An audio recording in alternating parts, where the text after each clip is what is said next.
At 19, a young ruler stands before history's iron gate. He is Mehmed II, son of Murad, heir to an empire that touches 2 continents, and he wants the city that has defied conquerors for 1,000 years, Constantinople. He inherits the throne in 1451 and moves with purpose. First, close the throat of the sea. On the Asian side stands Anadolu Hisaru. On the European shore he raises a new giant of stone, Rumeli Hisaru, the throat cutter, locking the Bosphorus and severing Constantinople from Black Sea lifelines. The message is clear: help will not come. Across the water, Emperor Constantine X steals a dwindling empire. Byzantine statesmen balance fear and pride. Genoese and Venetian captains weigh their chances. A claimant, Prince Orhan, lingers as a political lever. But the city's highest, greatest defenders are its walls, Theodosian walls, triple lines of brick and stone that have shrugged off sieges for centuries. To break the unbreakable, Mehmed turns to artillery. The Hungarian gun founder Orban casts monster bombards, iron throats that can hurl stone balls as heavy as an ox engines, built to speak the language of thunder to ancient masonry. On 6 April 1453, the siege begins.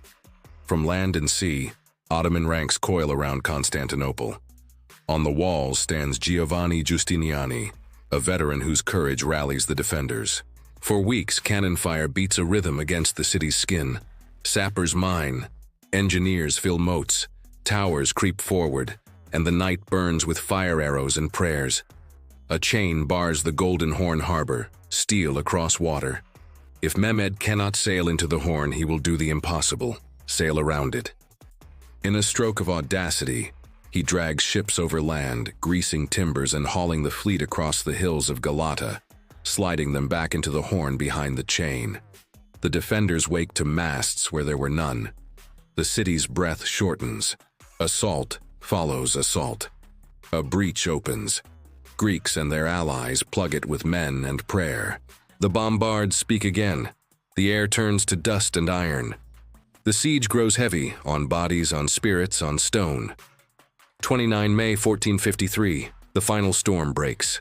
Waves of attackers drive at the land walls. First the irregulars, then the Anatolian troops, and finally the elite, the Janissaries. In the chaos, Giustiniani is wounded and withdraws.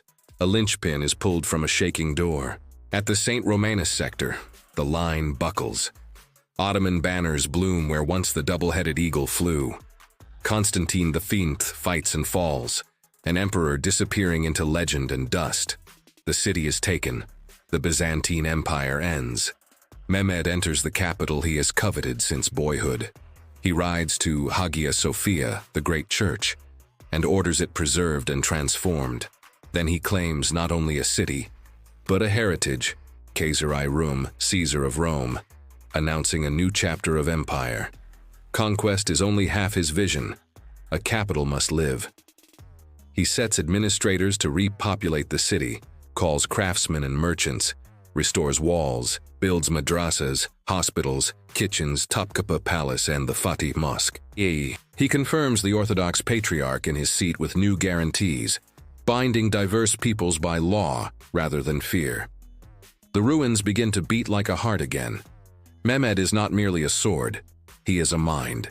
He gathers humanists and scholars, hosts debates among jurists and theologians, invites mathematicians and astronomers, Ali Kushji among them, a born astronomer who helped free astronomy from Aristotle and made intellectual space for a moving earth. To a court where ideas cross borders as easily as armies. He commissions art, welcomes Gentile Bellini to paint his likeness, and fills shelves with works in Greek, Persian, and Latin. Chroniclers say the conqueror was a polyglot, conversant in Ottoman Turkish, Arabic, Persian, Greek, and Latin.